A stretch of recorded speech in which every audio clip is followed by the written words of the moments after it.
Merhaba arkadaşlar. İki Ters Bir Düz YouTube kanalındasınız. Bugün sizlerle bu görmüş olduğunuz atkıyı öreceğiz. Atkımızın yapılışı çok kolay ve gördüğünüz gibi çok şık arkadaşlar. Yapılış detaylarına geçmeden önce gerekli malzemelerden bahsetmek istiyorum. 50 gramı 400 metre olan %50 moher karışımlı iplerden kullandım. Bu boyutlardaki bir atkı için 3 adet yeterli arkadaşlar. Atkımızı 6 numara şişlerle ördüm. Tığ işlemleri için de 5 numara tığ kullandım. Ayrıca model aralarını belirtmek için de birkaç ayraca ihtiyacımız olacak.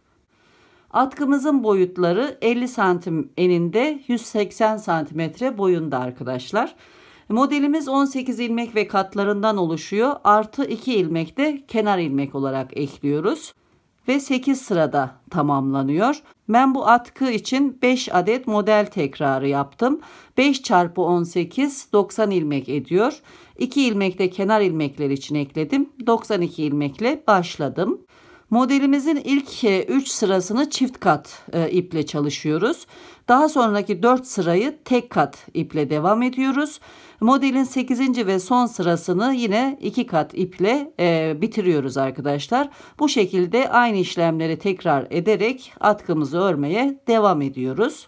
Bu işlemlerin nasıl yapılacağı videomuzda detaylı olarak mevcut arkadaşlar. İsterseniz atkıyı daha geniş veya daha dar çalışabilirsiniz. Dediğim gibi 18 ilmek ekledikçe bir dilim fazladan eklemiş oluyorsunuz. Daraltmak isterseniz de 18 ilmek çıkartarak daha dar bir atkı örebilirsiniz arkadaşlar. Hazırsanız yapılış aşamalarına geçelim. Atkımızı örmeye başlıyorum. 2 yumak kullanacağım. Bazı sıralarda çift kat, bazı sıralarda tek kat çalışacağız. Ben 5 desen kullanacağım atkıda. Sizler daha az veya daha fazla kullanabilirsiniz. Bunun için 18 ilmek ekleyip veya çıkartabilirsiniz. Şimdi 92 ilmek alacağım 2 kat olarak. Uzun kuyruk yöntemiyle ilmek almaya başlayacağım. İlmekleri alırken her iki şişimi de birlikte kullanacağım. Alt bölümün daha esnek olması için ilk ilmeğimi şu şekilde alıyorum ve ilmek almaya devam ediyorum. Şişimde 92 ilmek olana kadar ilmek alıyorum.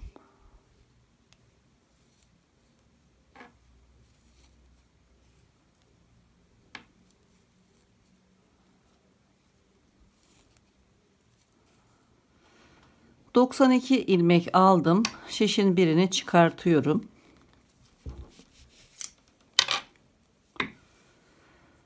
Ve ilmeklerimi 18 ayırıyorum. Bir model 18 ilmekten oluşuyor. İlk ilmeğimiz kenar ilmek. Bunu saymıyorum. 1, 2, 3, 4, 5, 6, 7, 8, 9, 10, 11, 12, 13, 14, 15, 16, 17, 18. Buraya bir ayraç yerleştiriyorum. 18'er 18'er ayırıyorum. Son ayraçtan sonra 2, 4, 6, 8, 10, 12, 14, 16, 18 ilmek model için bir ilmek de kenar ilmek. Birinci sıraya başlıyorum. İlk ilmeğim kenar ilmek, düz örüyorum. Daha sonra ikişer ikişer 6 ilmeği ters örüyorum. 3 ilmek eksilteceğim. 2 ilmeği birlikte ters ördüm. 1, yine aynı şekilde 2, 3. 3 ilmek ördüm. 3 ilmek de eksiltmiş oldum. 1 ilmek ters örüyorum. Şimdi ilmek artıracağım. 1 ilmek artırıyorum. 1 ilmek ters örüyorum. 1 ilmek artırıyorum. 1 ilmek ters örüyorum. Bu işlemi 5 kez yapıyorum. 3. 4. 5. Şimdi 6. kez ilmek artırıyorum. 3 defa ikişer ikişer örerek ters örüyorum. Bir ilmek eksilttim. 2, 3. Birinci deseni tamamladım. Şimdi bu ayraçtan diğer ayraca kadar ikinci deseni çalışacağız. Burada yine kenar ilmekten sonra yapmış olduğum işlemleri aynen burada da tekrar edeceğim. Yine 6 ilmeği ikişer ikişer ters örerek 3'er ilmek eksiltiyorum. Bir ilmek eksilttim. 2 ilmeği yine birlikte örüyorum. İkinci ilmeği eksilttim. 2 ilmeği birlikte ters örüyorum. Üçüncü ilmeği eksilttim. Bu 3 ilmeği eksilttikten sonra bir ilmek ters örüyorum. Şimdi 5 defa bir ilmek artırıp bir ters öreceğim. Bir ilmek artırıp bir ters öreceğim. Birinci artışı yapıyorum. Bir ilmek artırdım. Bir ters ördüm. Bir ilmek artırdım. Bir ters. Bir ilmek artırdım. Bir ters ördüm. Bir ilmek artırdım. Bir ters ördüm. Yine bir ilmek artırdım. Bir ters ördüm. 5 kez burada ilmek artışı yaptım. 1, 2, 3, 4, 5. Şimdi 6. ilmeği artırıyorum. Kalan 6 ilmeği ikişer ikişer ters örüp 3 ilmek eksiltiyorum yine. 2 ilmeği birlikte ters örüyorum. Bir ilmek eksilttim. 2 ilmeği yine birlikte ters örüyorum. İkinci ilmeği eksilttim. 2 ilmeği birlikte ters ördüm. Üçüncü ilmeği eksilttim. İkinci desenimizi de tamamladım. Aynı şekilde üçüncü desene başlıyorum. Sıra sonuna kadar devam edelim.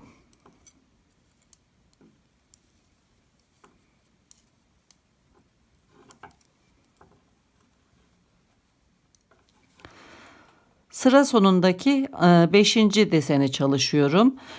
Buraya kadar 1, 2, 3, 4, 5 ilmek artışı yaptım. 6. ilmeği artırıyorum. Daha sonra 6 ilmeği ikişer ikişer örerek 3 ilmek eksiltiyorum. Birinci eksiltmeyi yaptım.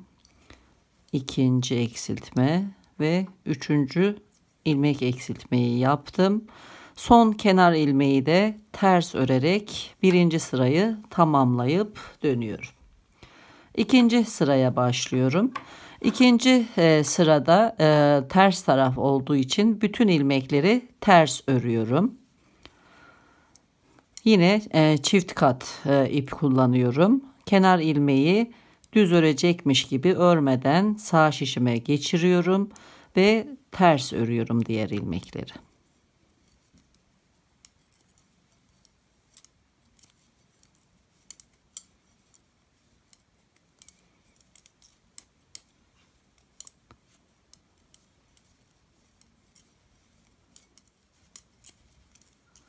İkinci sırayı tamamladım. Son kenar ilmeği de ters örüp dönüyorum. Üçüncü sıraya başlayacağım. Üçüncü sırada da aynen birinci sırada yaptığımız işlemleri tekrarlayacağız. Kenar ilmeği düz örecekmiş gibi örmeden sağ şişime geçiriyorum. İpi öne alıyorum. Yine ipimi çift kullanıyorum. 2 ilmeği birlikte ters örüyorum. İkinci kez aynı şekilde ve üçüncü kez çift örüyorum ve 3 ilmek eksilttim. Bir ilmek ters örüyorum. Şimdi 5 kez bir ilmek artırıp bir ilmek ters öreceğiz. Birinci, ikinci, üçüncü, dördüncü, beşinci. 5 artış yaptım. Şimdi 6. artışı yapıyorum. 2 ilmeği birlikte ters örüyorum. Bir ilmek eksilttim. Yine 2 ilmeği birlikte ters örüyorum. İkinci ilmeği eksilttim. 2 ilmeği birlikte ters örerek 3. ilmeği eksilttim. Birinci deseni tamamladım. Şimdi burada bu ilmekten itibaren yapmış olduğum işlemleri bu iki ayraç arasında tekrar ediyorum. Yine diğer ayraçlar arasında da tekrar ederek üçüncü sırayı tamamlayacağım. Yine iki ilmeği birlikte ters örüyorum. 1 2 3 ilmek eksilttim. Bir ters örüyorum. Bir ilmek artırıp bir ters örüyorum. 1 2 3 4 5 ilmek artışı yaptım. 6. ilmeği artırıyorum.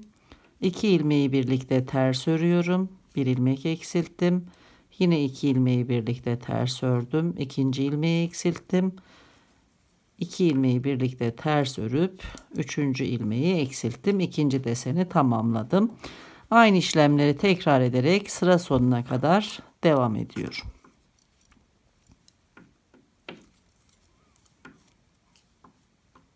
Üçüncü sıranın sonuna geldim. Son desende 1 2 3 4 5 ilmek artırdım. 6. ilmeği artırıyorum. 2 ilmeği birlikte ters örerek bir ilmek eksilttim. Yine 2 ilmeği birlikte örüyorum. İkinci ilmeği eksilttim. Üçüncü kez 2 ilmeği birlikte örüp 3. ilmeği eksilttim. Kenar ilmeği de ters örerek ön yüzde 3. sırayı tamamladım.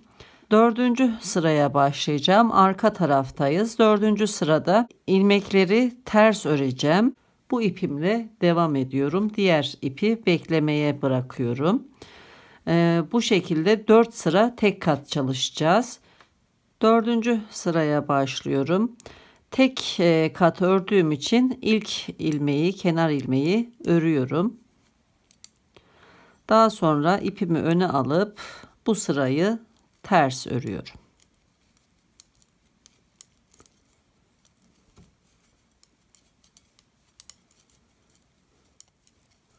Dördüncü sıranın sonuna geldim. Son kenar ilmeği de ters örüp dönüyorum.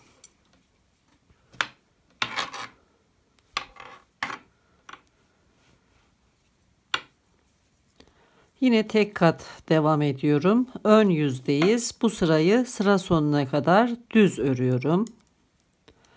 Kenar ilmeğini örmeden alıyorum. Düz örerek devam ediyorum.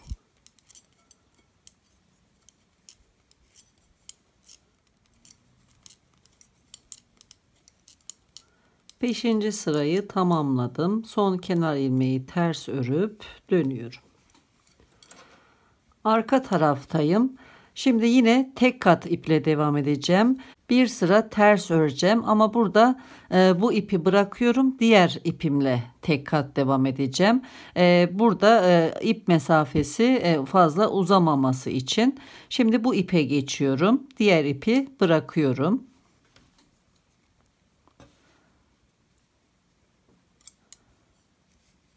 İlk ilmeği bu ipe geçtiğim için düz örüyorum. İpimi ön tarafa alıyorum. Sıra sonuna kadar bütün ilmekleri ters örüyorum.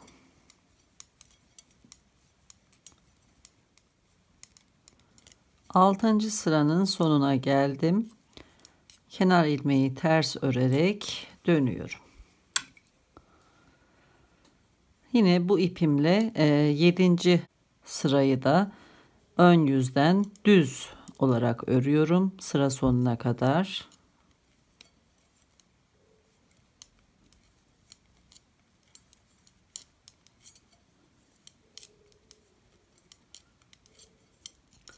Yedinci sıranın sonuna geldim. Son ilmeği ters örüyorum ve dönüyorum.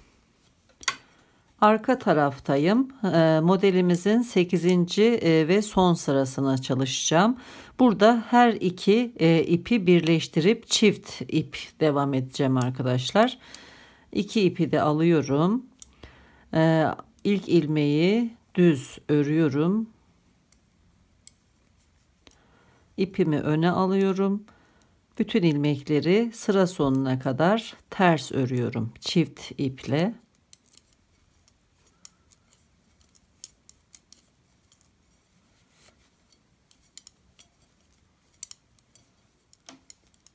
Modelimizin 8. sırasını tamamlıyorum. Dönüyorum. Model kurulumunu tamamladım. Modelimiz 8 sıradan oluşuyor. Şimdi buraya kadar yapmış olduğumuz işlemleri tekrar ederek ikinci bir modele başlayacağız. Birinci sıradan modelimizi devam ettiriyorum.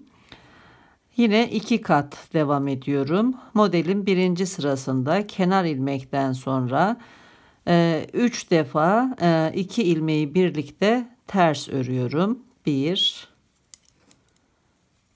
2 3 bir ilmek ters örüyorum. Şimdi 5 defa bir ilmek artırıp bir ters örüyoruz. 1 2 3 4 5 6. ilmeği artırıyorum. Şimdi yine 3 defa 2 ilmeği birlikte ters örüyoruz. 1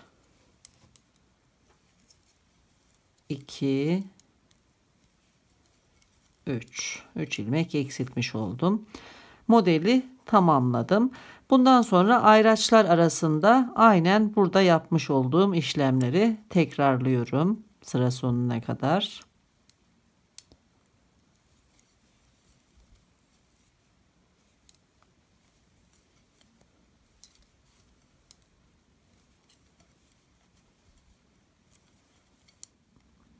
Başlangıçtan itibaren 9. sıra, ikinci modelde de birinci sırayı örüyorum. 5 ilmek artırdım. Şimdi 6. ilmeği artırıp 3 defa ikişer ters örüyorum. 1 2 3 kenar ilmeği de ters örüyorum. Dönüyorum. Arka tarafta yine çift kat devam ediyoruz. Bütün ilmekleri ters örüyoruz. Kenar ilmeği örmeden alıp ters örerek sıra sonuna kadar devam ediyorum. 10. sırayı tamamlıyorum. Kenar ilmeği örüp dönüyorum. İkinci modelde 3. sıraya başlıyorum. Örgümüzün de 11. sırası arkadaşlar. Şimdi yine çift kat örüyorum. Aynen birinci sırada yapmış olduğumuz işlemleri tekrarlıyoruz. Kenar ilmeği örmeden alıyorum. İpimi ön tarafa geçiriyorum. 3 defa ikişer ikişer ters örüyorum. 1 2 3 bir ilmek ters örüyorum. Şimdi bir ilmek artırıp bir ilmek ters örüyorum. Bunu 5 kez tekrarlıyorum. 1 2 3 4 5 6. kez ilmek artırıyorum. Yine 2 ilmeği birlikte ters örüyorum. 1 2 3 kez çift ilmek ördüm. İkinci desene başlıyoruz. Aynı burada yapmış olduğumuz işlemleri ayraçlar arasındaki ilmeklerde tekrarlıyoruz.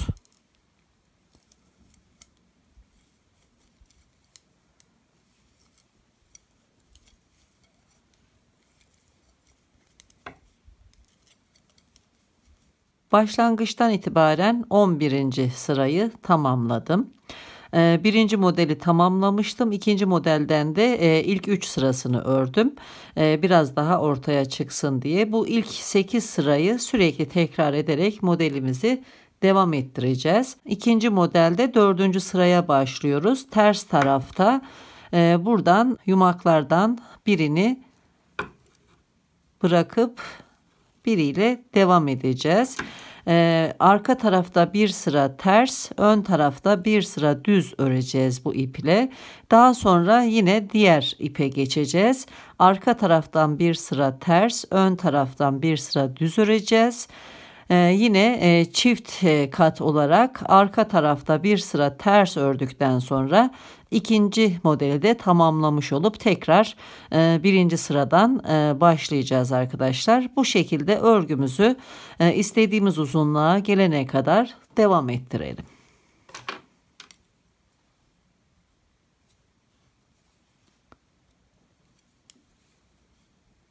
Atkının örme işlemini tamamladım. Şimdi ilmekleri kapatacağız.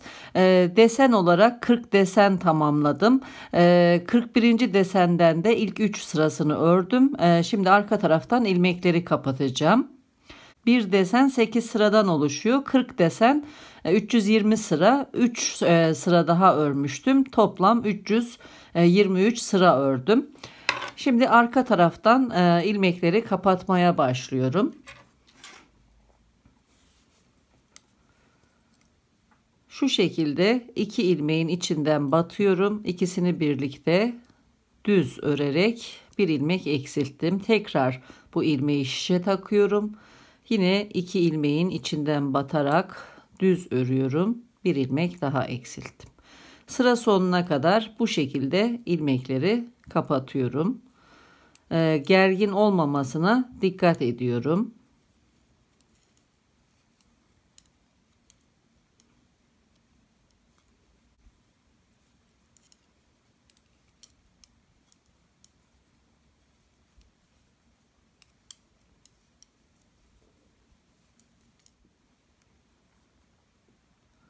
Bu şekilde sıra sonuna kadar ilmekleri kapatalım.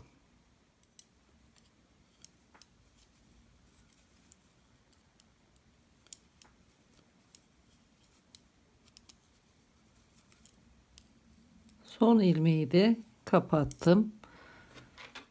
Bu ilmeği kapatmıyorum. 5 numara tığ alıyorum ve bu ilmeğe geçirip şimdi kenar kısımda bir sıra kenar borduru çalışacağız. Kenar ilmeklere batıyorum şu şekilde.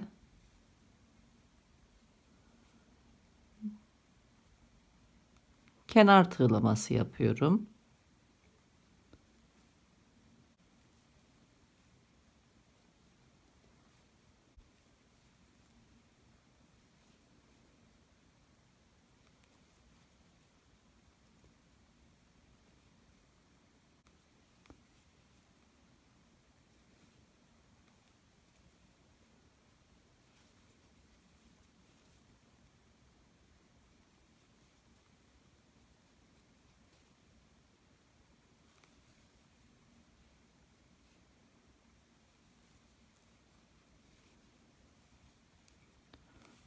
Ön yüzden görüntüsü bu şekilde olacak.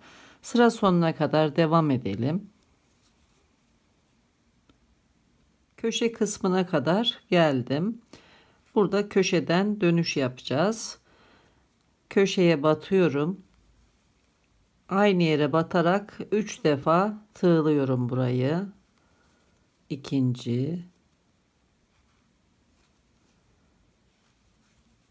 üçüncü. Dönüş yaptık. Buradaki ipi de araya alıyorum. Şimdi alt kısmı başlangıç yerine tığlıyorum.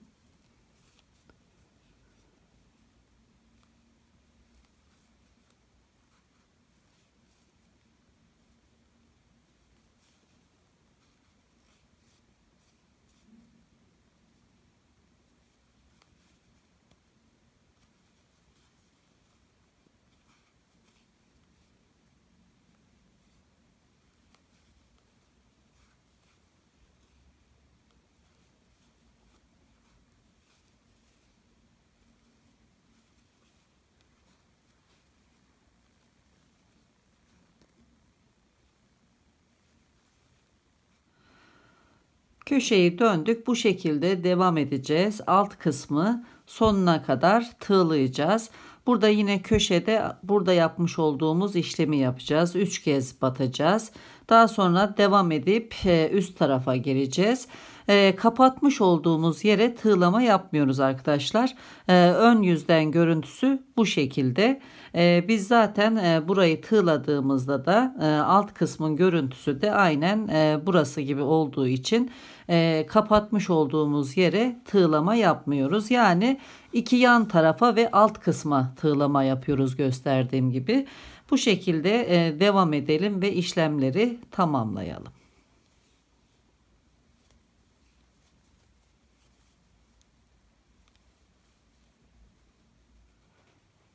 Atkımızın örme işlemini tamamladım. Örme işlemini bitirdikten sonra yumuşatıcı katılmış ılık suda 2-3 dakika beklettim. Daha sonra duruladım ve bir filede suyunun süzülmesini bekledim arkadaşlar. Nemli hale gelince bir havlu üzerine gergin bir şekilde yerleştirdim ve iğneledim. Bu şekilde kurumaya bıraktım. Kuruduktan sonra bu görmüş olduğunuz şeklini aldı. Gördüğünüz gibi yumuşacık ve çok şık bir atkı oldu arkadaşlar. Umarım anlatımda yardımcı olabilmişimdir. Bir videonun daha sonuna geldik. Yeni videolarda görüşmek üzere. Hoşça kalın, sağlıkla kalın.